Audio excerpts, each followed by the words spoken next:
Aphelion is a sci-fi action-adventure in which two astronauts crash land on a mysterious, newly discovered ninth planet orbiting our sun called Persephone. Look, nobody tell Pluto, all right? That guy's had it hard enough. That's amazing. Aphelion is made by Don't Nod in collaboration with the actual European Space Agency. And when Don't Nod asked if I'd like to interview some actual astronauts about space science, going to space, and Aphelion, I said, get me on a plane. They said, it's a video call. I said, even better. So buckle up for this video brought to you by Outside Xbox and sponsored Don't Nod, in which I put questions to the experts. And check out even more on Aphelion, which is out now on Xbox Series X and S, PS5 and Steam, through the link in the description.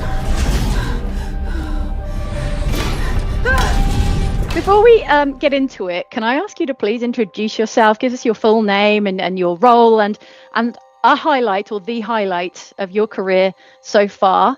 I'm Ketum Weiss. I've been working at Don't Nod for nearly 8 years now.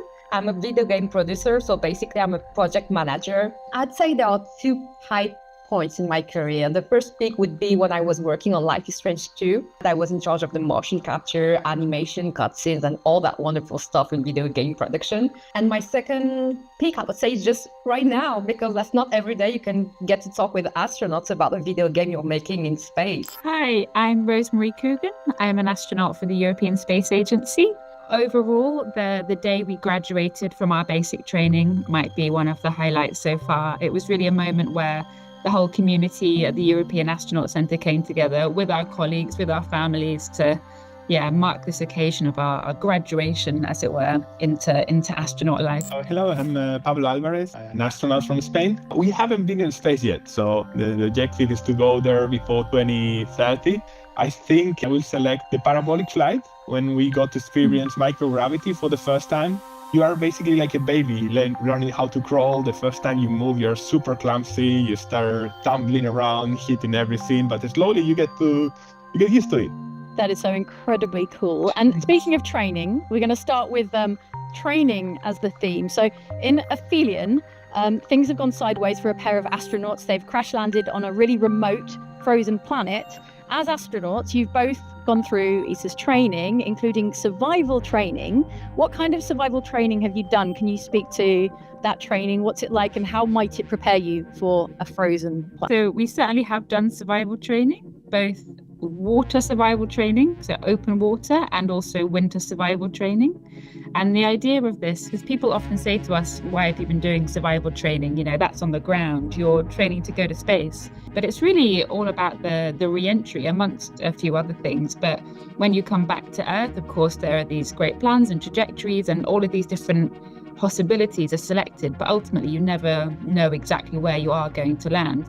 And if you land somewhere quite remote, it could be hours and hours or even days before a rescue team might come and pick you up. So the idea of the survival training is really to learn how to survive, to interact with your crewmates in these kind of unexpected situations where you might not have all of the creature comforts and you might not be getting picked up for quite some time. We have to learn how to build our own shelters. We spent a night out there at minus 15 degrees, sleeping in the snow, learning how to create a fire. They put us into cold water with clothes and everything, and then we had to get out and we had to simulate the scenario in which someone had hypothermia. And I remember they took our boots out. Do you remember that, Rose? And we had to walk barefoot for, I don't know, it felt like hours. I think I've blanked that out. 20 minutes, but... And you're doing it on top of a space mission. This is after you've done the mission in space. To you, Keltum, how did you approach making your astronaut characters authentic in the game, reflecting that this is the kind of training they'll have gone through? So these are, experienced, qualified, highly trained people. The fact that you have to survive in the snow, everything, that's something that's 100% our game, because not only do they have to survive atmosphere re-entry, because Persephone does have an atmosphere and it might land at sea, hence why they also wear the international orange, easily spottable if you are at sea or if you're in the snow. And also because they have to survive the whole planet. So in addition to the traditional astronaut training, they also have speleology training and lots of more physical and parkouring through the planet training. We really took a lot of inspiration for all the trainings we saw for astronauts. Also the horrible chair and everything. I think that's its technical name, is the horrible chair. Rosemary and Pablo, in fact, I wanted to touch on that specialized like mission trainings. That's something that you might potentially be undergoing at some point, depending on the mission. What kind of training is that? Like Keltu mentioned, it can be like caving. We have two different programs that they are called Caves and Pangea. In Caves, we spend about a week exploring a cave and mapping it and having different scientific goals that we need to accomplish throughout that week. Pangea is a geology training. It's really aimed towards planetary exploration, but it was about learning about the geology, recognizing rock types, what that means for our history, but also things like learning to describe what you can see. Because ultimately, as an astronaut, you're touching things, you're looking at things, but you have experts on the ground. And so it's about describing exactly what you can see to those geology experts on ground in the most effective way possible, so they can kind of direct you as to what might be the most scientifically interesting to go to next. So in Aphelion, these two astronauts, they've traveled a really, really long way to a really, really remote planet. It is in our solar system, newly discovered ninth planet from the sun. Using like current spaceflight technology, that would take a really, really long time.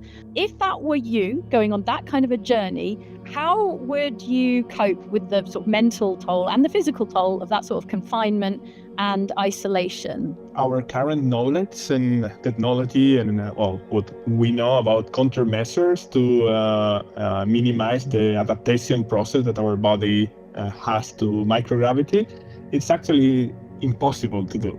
That's why we are going back to the moon now. We are studying on the ISS whether we can survive for long periods of time in microgravity, but we pay a toll for that. I don't know how far this Planet 9 in Aphelion is exactly. Yeah, it could take maybe 20 years to get there. In a 6-month duration mission, we can lose up to 20% of some of our muscles and some of our bones density.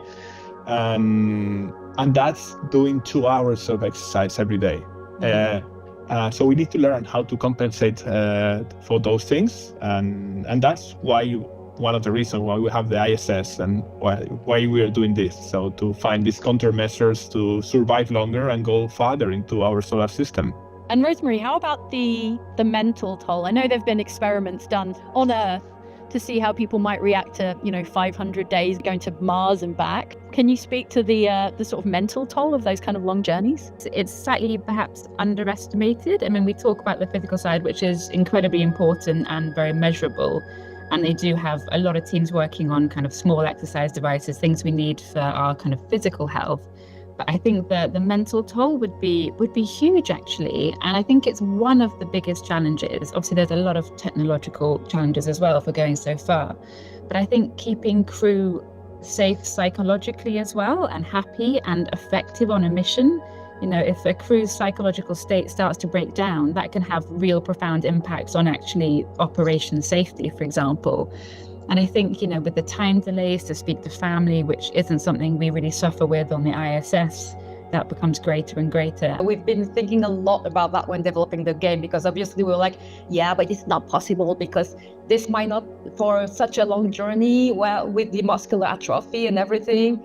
So this is why actually our spaceship, because it's a science fiction spaceship, does have gravity in itself. So we solved the muscular issue. That isolation, not just the confinement and isolation of space travel, but also the isolation of being the only two, as far as we know, let's say the only two astronauts on this distant planet of Persephone, and they are isolated from each other as well. How do you make players experience that kind of isolation? It's first, obviously, through the landscapes a lot, because Persephone is just this huge, frozen, uncharted planet with like huge glaciers, huge reliefs and everything.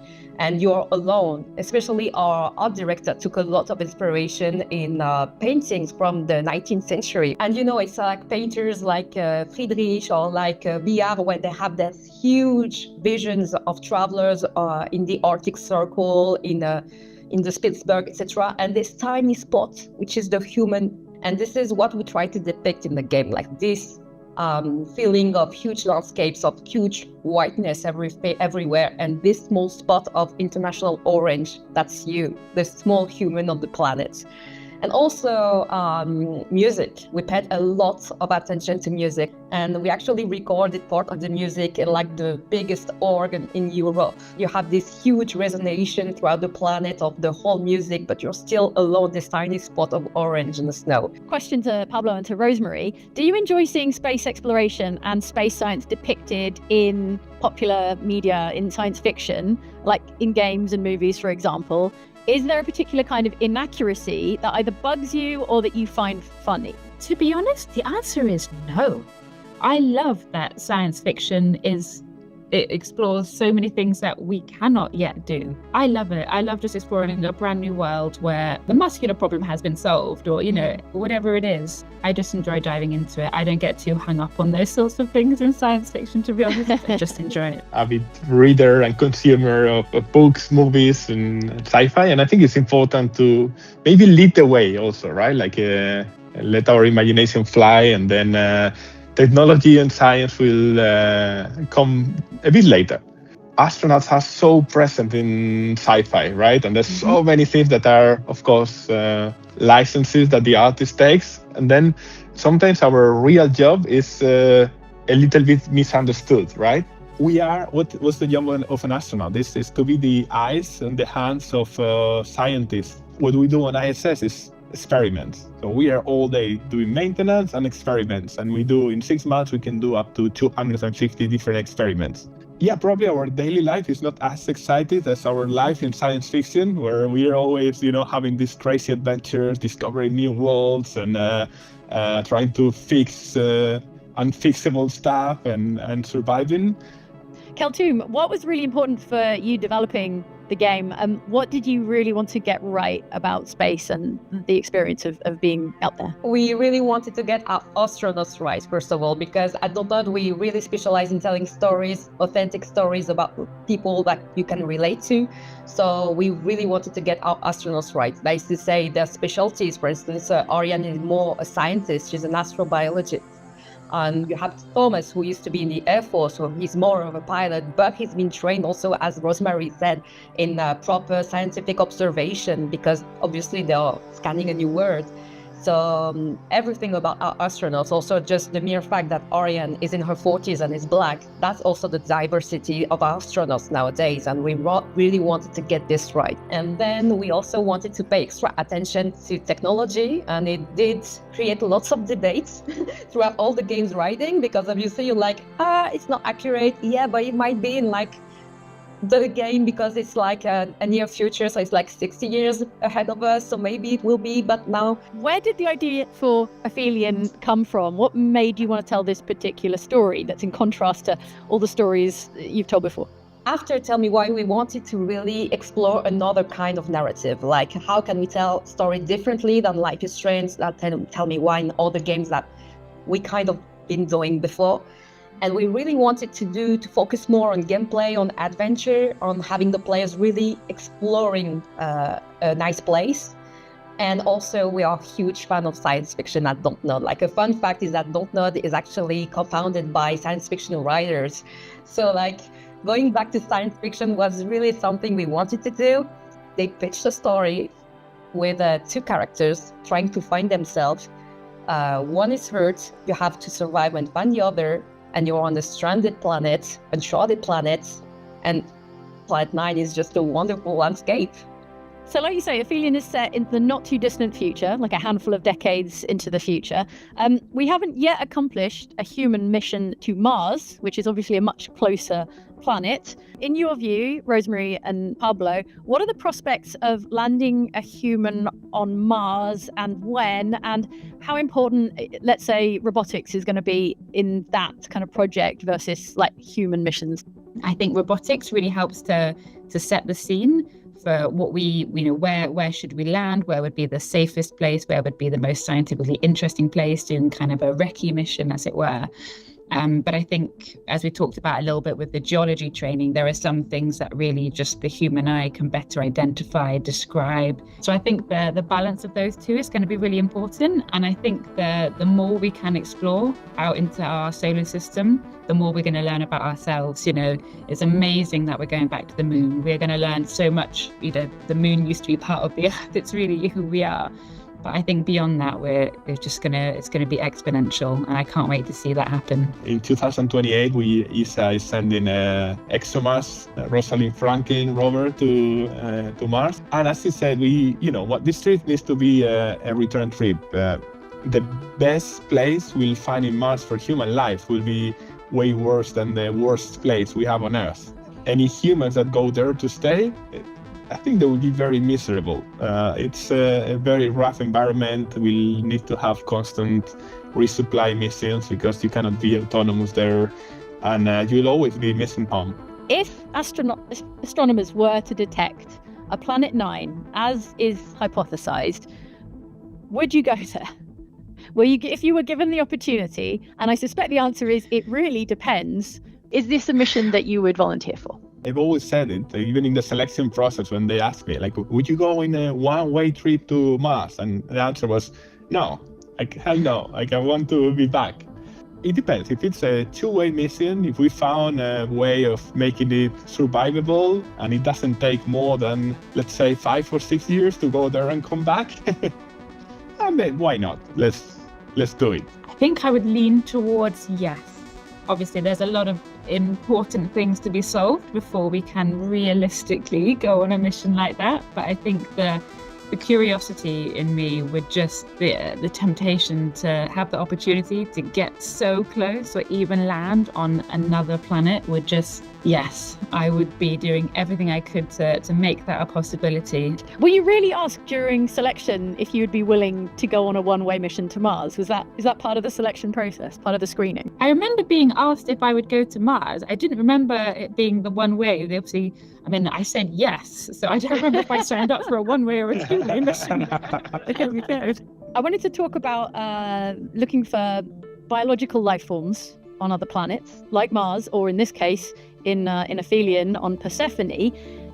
Is there like an official protocol that astronauts are trained in if they encounter biological life or suspected biological life? Is there like a really specific protocol that you have to engage when that happens, when and if that happens? We haven't been trained on that, and we haven't spent a single day of training in any kind of protocol, but then we are going to the ISS. I think as you approach other bodies, they will estimate the possibilities of finding something, and there's a whole world of planetary protection where experts have set different rules to how clean something has to be, if it has any chance of finding any kind of bacteria or any other life form. And we don't know yet whether there was something in the past, whether there may be something. But one of the objectives of ExoMars is to drill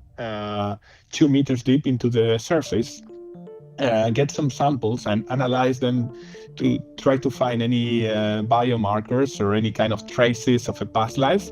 And that's the whole point of the mission. So now imagine if you send something that is dirty or is already contaminated, and the life you find on Mars is very similar to the human who was manipulating the rover. So me, you don't want to find that. So you have really strict protocols on cleanliness and how to treat any kind of the samples. Also, even when you bring them back, you need to be extra careful because you don't know what's in there. And anything you bring back have the potential of impacting a whole ecosystem, right? So both ways, you need to protect whatever we have and any other planetary body, but also whatever you bring back to protect our precious Earth. And Keltum, is this something that you've had to think about making Aphelion? Because obviously there is a biological life. That was also very challenging because we were like, okay, if there's another life form just in our solar system and it's in Persephone, Planet 9, it's more likely to be kind of a bacterial or like very small, a couple of cells kind of organism. But at one point, still it's a video game, so we need to create gameplay. And creating Nemesis was just a happy medium because the creature is actually made of cnidocytes, and it still helped us, to create this kind of hostile form for the players to create more gameplay, more tension and everything. So it's not just a bad or good life form, it's just something you find and you don't know how to interact with it, you don't know how it came to be with it.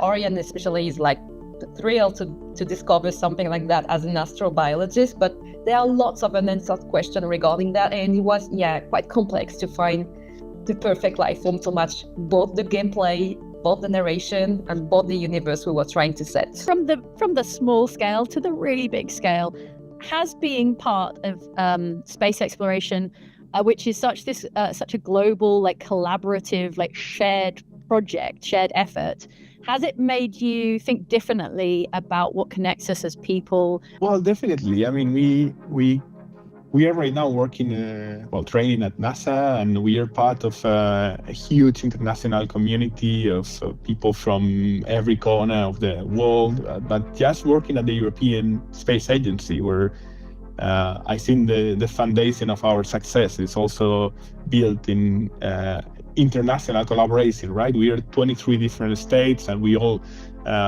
join forces to make projects that are so hard, so big, and so complicated that not a single state could run them by their own.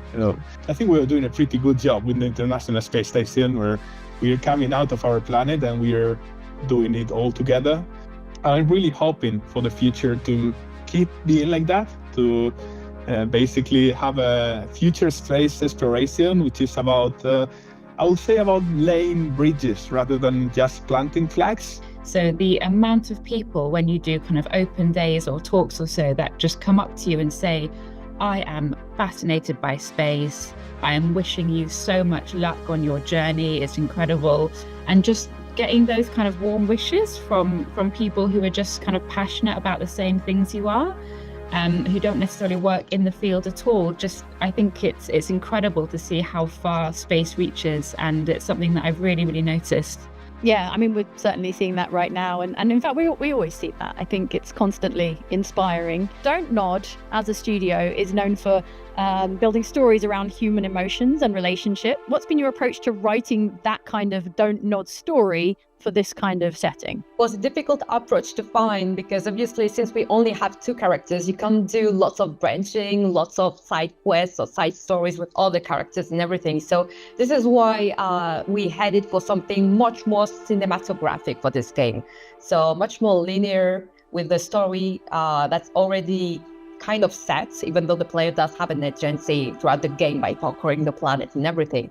So it was really challenging, and some way we managed to still bring emotions to that is by having the players talk to themselves, especially when reporting to ground control. So this is one of the ways we managed to still bring human emotions and to try to make the characters as reliable, not as relatable as possible. I love that. And I really would love to ask a question about ground control and how that communication is going to work when you're on the 9th planet out from the sun, but we are out of time. Thank you, Pablo, Rosemary, Kelthum, so much. I've had such a wonderful time. Thank you so much for your wisdom and your experience, and best of luck with the game and also with going to space as soon as possible, I hope. Thank you so much. That was some astronaut wisdom from the European Space Agency and some Aphelion wisdom direct from Don't Nod. Thank you to them, and thank you to you for watching. And check out even more on Aphelion, which is out now on Xbox Series S and X, PS5 and Steam, through the link in the description.